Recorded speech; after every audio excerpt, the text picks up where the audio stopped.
우리 마태복음 25장 1절에서 13절의 말씀을 함께 교독하시고 우리 마지막 절은 함께 읽도록 하겠습니다. 그때 천국은 마치 등을 들고 신랑을 맞으러 나간 10 처녀와 같다 하리니 그 중에 5은 미련하고 5은 슬기 있는 자라. 미련한 자들은 등을 가지되 기름을 가지지 아니하고 슬기 있는 자들은 그릇에 기름을 담아 등과 함께 가져갔더니 신랑이 더디옴으로 다 졸며 잘세.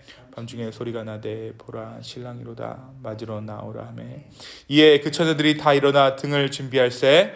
일어난 자들이 슬기 있는 자들에게 이르되 우리 등불이 꺼져가니 너희 기름을 좀 나눠달라 하거늘 슬기 있는 자들이 대답하여 이르되 우리와 너희가 쓰기에 다 부족할까 하노니 차라리 파는 자들에게 가서 너희 쓸 것을 사라 하니 그들이 살아간 사이에 신랑이 오므로 준비하였던 자들은 함께 혼인잔치에 들어가고 문은 닫힌지라. 그 후에 남은 처녀들이 와서 이르되 주여 주여 우리에게 열어주소서. 대답하여 이르되 진실로 너희에게 이르노니 내가 너희를 알지 못하노라 하였느니라. 함께 읽습니다. 그런즉 깨어있으라 너희는 그날과 그때를 알지 못하느니라. 아멘. 오늘 본문은 예수님께서 하신 잘 알려져 있는 천국 비유 중에 하나입니다. 천국은 이런 나라다. 그것을 가르쳐 주신 비유 중에 하나가 바로 이 10 처녀의 비유이죠. 이 비유는 예수님께서 이제 감람산 위에서 예루살렘 성을 내려다보시며 하셨던 비유입니다. 이제 예수님께서 십자가에 돌아가실 그날이 얼마 남지 않았던 그때에 예수님은 감람산에서 마지막 날 하나님의 보좌가 심판의 보좌가 임하며 그 심판이 펼쳐진다는 예루살렘 성전을 바라보시며 하셨던 비유가 바로 오늘 이 10 처녀의 비유입니다. 이 비유의 내용은 이렇습니다. 이 비유는 예수님 당시의 유대 사회의 결혼식을 배경으로 하고 있는데 혼인잔치가 한 일주일 정도 계속됐어요. 혼인 예식은 저녁이나 밤에 거행하는 것이 보통입니다. 신랑은 친구들과 함께 어울려 여러 시간을 즐기다가 한밤중에 신부의 집을 향해 찾아갑니다. 이제 신부를 데리러 가는 것이죠. 그러니까 신랑 집에서 리셉션을 하고 신부의 집에서 결혼식을 하게 되어 있는 거예요. 한편 신부는 친구들과 함께 신랑을 기다리다가 신랑이 올 때쯤 되면 친구들과 함께 나아가서 신랑을 영접하여 등불을 켜고 신랑의 집을 향해 함께 떠날 준비를 합니다. 그런데 오늘 말씀에 보면 10명의 이 들러리 처녀들이 모두 졸다가 잠들어 버렸습니다. 밤이 깊었는데 소리가 들립니다. 보라 신랑이로다 맞으러 나오라. 슬기로운 처녀, 미련한 처녀 할 것 없이 다 잠이 들었어요. 그런데 소리가 들리는 거예요. 이때 기름을 준비한 5 처녀는 등불을 켜서 들고 잔치집으로 신랑과 함께 들어가고, 그러나 기름을 준비하지 못한 5 처녀는 뒤늦게 시장에 가서 기름을 등에 채워가지고 잔치집에 도착했지만 혼인잔치 가운데 들어갔지만 이미 잔치집의 문은 닫히고 잠긴 후였습니다.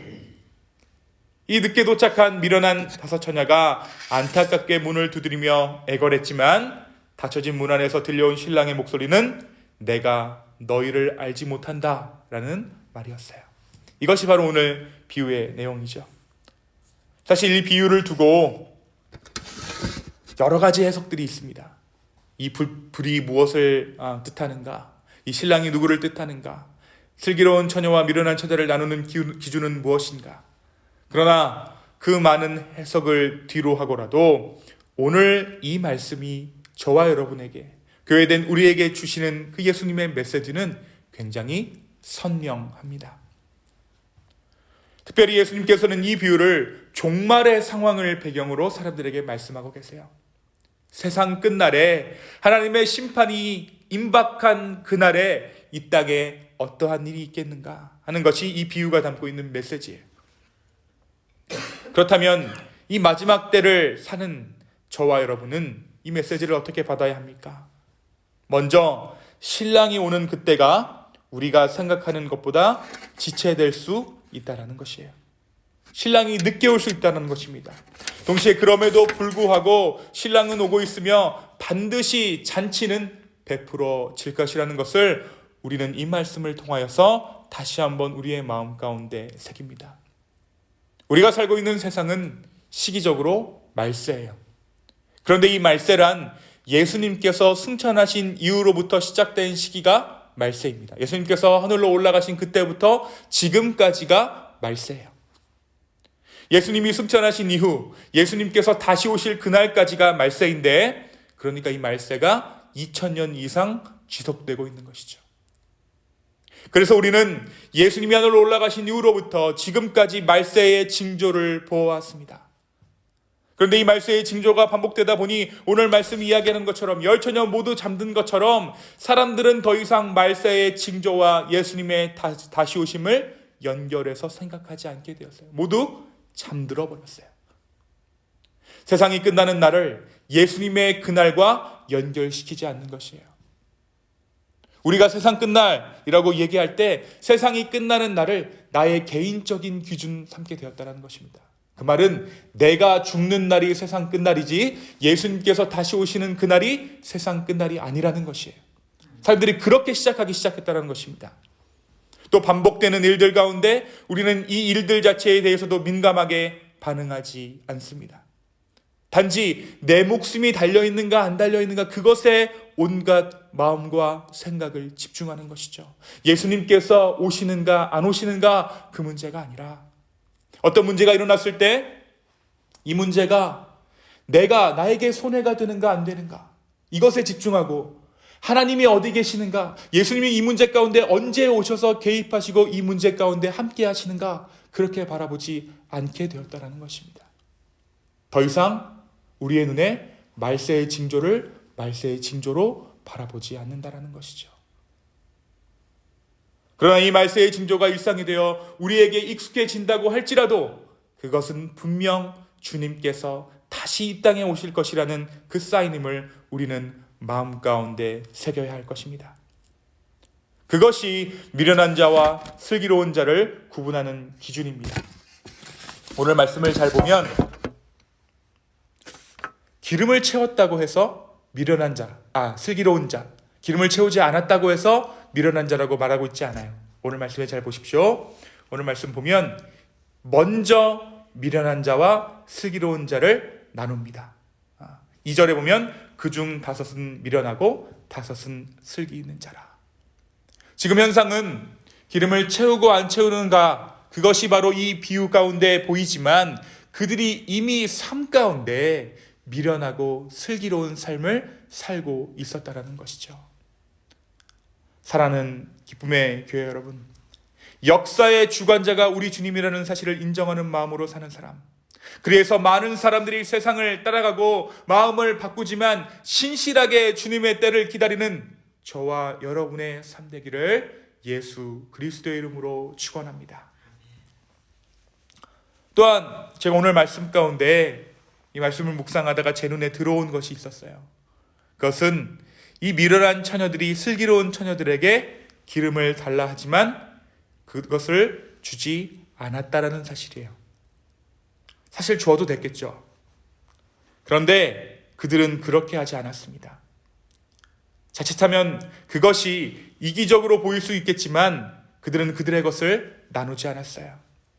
그리고 결과적으로 신랑도 그 슬기로운 처녀들의 그러한 행동을 나무라지 않습니다. 오히려 잔치에 들어가지 못한 것은 기름을 준비하지 못한 처녀들입니다. 말세가 되면 될수록 이러한 일들이 우리 주변에 늘어날 것이에요. 임기응변으로 무언가를 해결해 보려고 하지만 얼른 해서 수습하면 될 것 같지만 되지 않는 거예요. 하나님께서 끝까지 그 문제에 가지고 우리를 놓아주지 않는 것입니다. 마지막 때에 어떻게 한번 우리가 해결해 보려고 우리의 인간적인 방법으로 그것을 돌이키려고 하지만 돌이켜지지 않는 순간들이 우리 가운데 찾아온다는 것이죠. 또 그 순간에 사람 중에 우리를 구원할 인물이 없다는 거예요. 아무리 슬기로운 자들이라고 해도 지혜 있는 자라 해도 그 사람의 지혜는 딱 그 한 사람 구원하는 그 분량만큼입니다. 하나님과의 관계는 단독자로 주님 앞에 서는 것이에요. 좋은 공동체도 중요하고 좋은 목회자도 중요하고 신앙의 멘토도 중요하고 다 중요하지만 그래도 결국에는 주님과 나 1대1입니다. 아무도 나의 구원을 대신해 줄 수 없는 것이에요. 다들 그러는데 요즘은 교회도 그러는데 이것은 핑계가 될 수 있지만 결코 그 핑계가 우리를 구원할 수는 없습니다. 오늘 우리는 주님 앞에 단독자로 서 있습니다.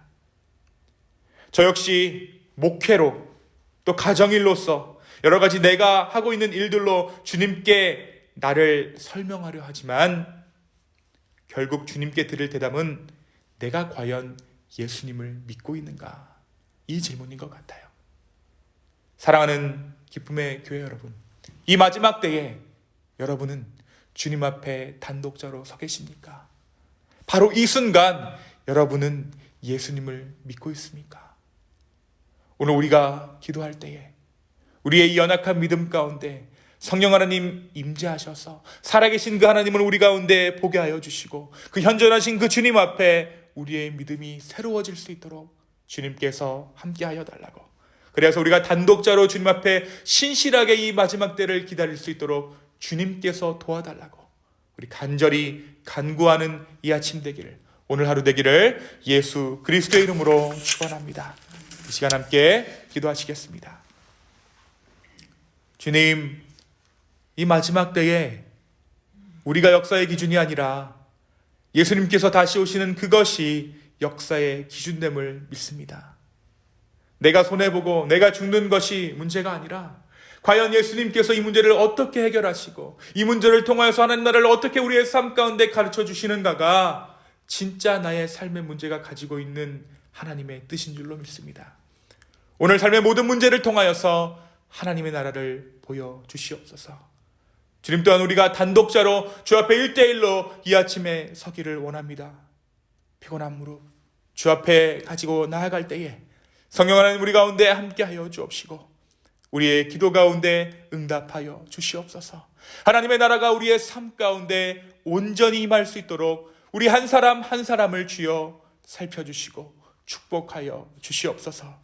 감사합니다. 이 모든 말씀 살아계신 예수님의 이름으로 기도하였습니다. 아멘.